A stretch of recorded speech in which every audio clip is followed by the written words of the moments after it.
Hey guys, so this week I thought about talking about the thing that I'm actually doing, and that is I'm working on my CCNA.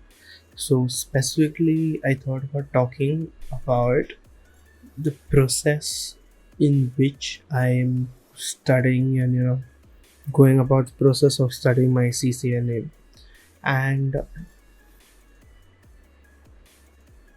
to be honest, I'm not really studying it for the exam. I mean, that is like more of the second priority. My first priority is more of understanding the networking concepts well, like understanding it, because networking is the base of if the whole security. As a matter of fact, in fact, I was going through one course, and they said that if they did a exploit, or they ran an exploit over their own local area network, or if they were in the local network, it would run. Whereas if they would do it over the internet, because of the NAT table, okay, and because of all the NAT and pad that is happening, the exploit wouldn't execute. So that, again, this is an example of what is happening, and specifically when they're doing penetration testing. But my main core concept is to understand networking, though that is the end goal. But in the process, I'm also getting a certificate with it. I mean, yeah, because why not? So it's an indirect method of me learning and going about with my studies. Yeah.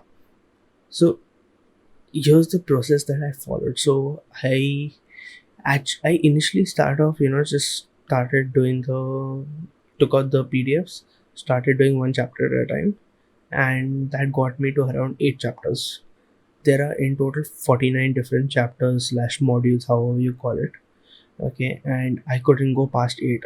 Basically, 8 was STP, spanning tree protocol, and RSTP. R, or I forgot what the R was, but I think RSTP. So basically, it's basically like um, making sure your network is stable and does not crash and all of that is because of certain things that happen. Specifically, because if everything is connected together, then packets get repeated. Because if the packets go to all the switches at the same time, the switch's job is just to transfer the packet to the destination. But which path should it choose? So it's understanding that path of how the packets go. So okay, I won't go into details, but yeah, I got stuck at that chapter. So after which I took out some videos, went to YouTube, tried to understand what STP was. I did not understand it, to be honest. Okay. Then I thought, okay, you know what, screw it. Maybe I do not know my base properly. I started again from chapter 1, right down to the OSI model, right down to each and every layer of physical data link, network, all of those. And mainly Cisco focuses on these 3 to 4 layers. Okay, but the first 3 4 layers. So that's what I did. I started with layer 1, layer 2, layer 3, and I did specifically videos on CBT nuggets. So I went through all the videos of CBT nuggets on CCNA, the CCNA 200-20301, whatever it is. Yeah, and that gave me an idea of what I'm studying. Like, it gave me a background idea, and now I'm again back to the PDFs. Now, what happened was, when I was doing the PDFs, I did not make notes of, say, chapter 7 and chapter 8. That is because it was full bounce up. I did not understand shit what was happening. Okay. So I did not make notes. I just went through it and did. I was like, okay, you know what? Maybe I'll do it again later, and come, like, I'll get a better understanding. That did not happen. The more deeper I went, the more I realized I'm not getting it right. I need to restart it. So I do not make notes on these topics, and I thought, okay, since I've not made notes, I started making notes again. So I started from chapter 7, made notes, chapter 8, made the notes. Now my plan is, what I do after I finish making notes for all these chapters, go through it, then give a mock exam. So mock exam is, I don't think Cisco has mock exams by itself. It's from a different vendor. I'm currently thinking about Boson, the Exlim things, Exlim product of this, specifically because they have a guarantee stating that, if you don't pass your exam, they'll give you the money back. Now, it's not the money that I'm after, it's more about that guarantee, specifically from the business decision. Now, I was talking to a guy who's currently is doing a CCIE, that's like the top of the top in Cisco exams. And he said what happens is Cisco changes the paper, they changes the question. So even if you go to one vendor, okay, they might not have all the questions, and plus on top of that, the answers that they give might be a problem. In the sense, the answers might be right according to them, but it might not be right according to Cisco. Okay, so it's basically the exam nonsense of shit of this, but whatever. So coming back to why I chose Boson, specifically because of that guarantee and from a business decision point of view. Okay, they are, um how do I put it, they incentivize to make sure that the exam or the mock test of theirs are the most up to date. Basically, because of that guarantee, they're going to lose money if their students don't pass, which is the same reason why I thought. So maybe that might be a reverse psychology what they might be doing, but whatever. It's worked for me. It made sense for me, and I'm planning to go with that. Now, again for the exam, I planned on giving it in December, but I think with all my mock exams and all, it may go to Jan. I'm not sure. So I've given like one dedicated month for just doing exams and the mock exams. And so in November, currently, I'm thinking of doing just the PDFs, the PDF hard books, going through each and everything, understanding the concepts. And again, my main mission or my main goal is to understand networking. It's not to pass the exam. Passing the exam, I genuinely consider it as secondary, because I know if I know my concepts well, I'll pass the exam. Like eventually, even my first try, I may not second try, I will pass the exam because I know then how the exam is. And yeah, that's my whole point. So that's it on my journey towards learning networking. And okay, this is a little side note. It's more about what I'm doing, why I'm doing it. Now, say my goal, my this is my personal goal, is to be the best of the best in security. That means if you're going to be the best of the best, that means you need to learn from the best. So what I've done is I've picked out people that I genuinely consider as mentors. They are damn good in their field. Okay. Now, and I study the hell out of them. Now they are good in their field. That means they're very good in a very specific field of security. Now there are people who are good at business, there are people who are good in compliance, and they get people who are good at technical, as in operations, and the people good at architecture. I'm primarily more inclined towards architecture, but at the same time, architecture also is including business. It's also including compliance, because at the end, after you build the architecture, it has to be certain compliant according to businesses, which I understand. I mean, there's a part of it, compliance and technical don't match, and compliance always wins. But I need to also know compliance with it. And again, I'm taking a very weird approach towards security. I am learning each and everything. In fact, I wanted to go ahead and learn, like, maybe do a degree, or not degree, I'd say diploma, or maybe some courses in economics and psychology. Now, this is weird, okay, and this is my thinking pattern, yeah. So, psychology, why? Economics, why? So, to understand what is security, security is at the end people who interact with technology, which bad guys try to exploit. So how do you understand people? Psychology. Now what is now forget about psychology. How do you understand people by itself? That is going to the past, and also part of history comes into the picture.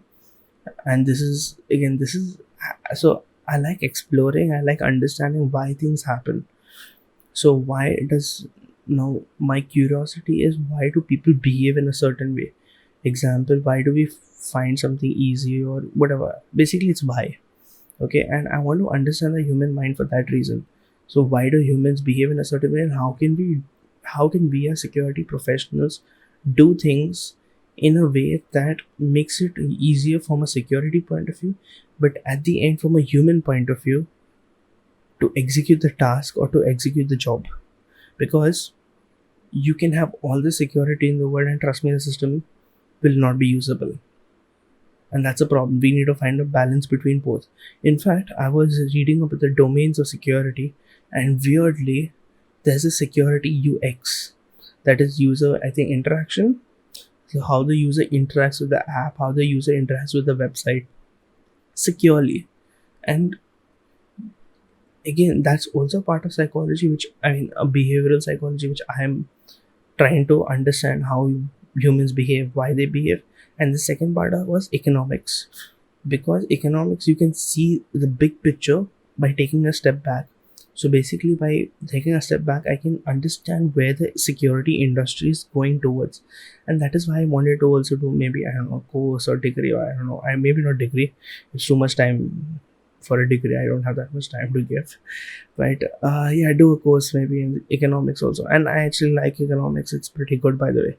I think I had a subject in economics in my 11th or 12th standard. Yeah, 12th standard, I think. Yeah, it was pretty fun. It was understanding why humans behave in a certain way, but at a either in an industry level, or in a house, or at a nationwide level. So why do people behave in a certain way? And in fact, I've always said this. I might have not said this on this podcast, but anyone who I interact with, I always say this: people are always going to choose the easiest way to execute the task and the fastest way. And they may not choose it right now, but eventually, over a period of time, people will always choose the easiest and fastest way to get the job done. Now, that priority of easiest and fastest may vary, and I think it's most of the time going to be fastest as a priority one over easiest. I mean, easiest will come eventually, because even if it's a headache to do, according to me, if it's fast, that means it saves time, it saves money. From a business point of view, fast makes more sense. From an easier point of view, we are reaching a point of automation, which things can get automated. So any of these tasks which humans cannot do is getting done by a computer. So the things which are getting done by a computer can be secured.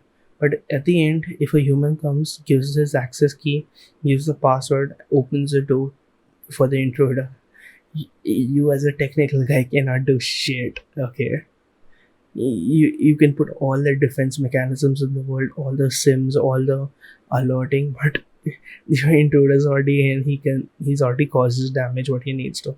So again, coming to my point, you need to understand, or at least according to me, I need to understand why people behave in a certain way, where are people going towards in the future, and how do I make that future a reality.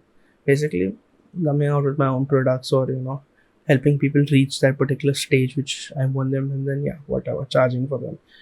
But yeah, it is solving problems at the end of the day, and solving problems by understanding the root cause of the problem.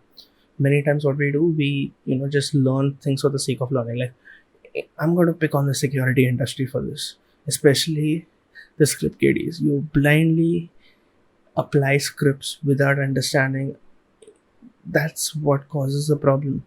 You don't become an expert by just blindly applying scripts. I mean, even I apply scripts, I'm not saying no to that, but read the code, understand what's happening. In fact, now I'm creating it as a practice. When I'm doing attacks, I have Bioshock opened in the background, and I'm seeing what is happening, especially if it's an attack that, or if it's something that I'm doing which is critical to any infrastructure or something. I have Bioshock open, and in fact, I started to also create environments where it's simulating, say, a client environment. Now, right down to the resources given to a particular server or instance. So, I was running one scan against a server. It was, according to me, a very basic scan. Okay, but it took the server down. It actually crashed the database of that particular application. Why? That application was on a shared server where resources were limited. I think it was a it only had around 512 RAM, 512 MB RAM, and it screwed up the whole process. So I did not understand it initially, because according to, trust me, if I tell you the name of the script which ran, I can't say it for certain reasons, but it's it's a very dumb script, I'd say, and it doesn't cause a lot of load. But for that server, it was a lot of load. Had crashed the whole database. Whatever, the thing problem got fixed. So what I've done is I've started asking for the specifications of the server and creating a virtual server. Like, I clone maybe the whole server, apply it in my local home lab, run a scan on that, see whether it crashes or no. Now, I may not be able to predict 100% of all the possible results, but at least at 99%, or I'd say the 75% of all the possible problems, I know what I'm dealing with, because I'm taking a snapshot of the whole server and giving it similar specs and running a scan towards it. Plus, on top of that, I have Wireshark open, seeing what kind of attacks, or what data is being sent to the server, what data has been received from the server.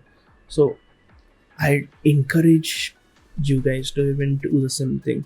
And if you don't have the hardware resources, you don't need to go and set up a whole VM. Just run Wireshark in the background and see what attacks are happening. Wireshark is not that heavy, and over a period of say 5-10 minutes, just restart the whole script. Like, delete whatever logs you have and redo it. But see what is happening, or I'd say save the logs and see it later what's happening. So that is a nice self-learning process that you could do in order to learn in a much more better way. So yeah, that's it for this week. Talk to you guys next week.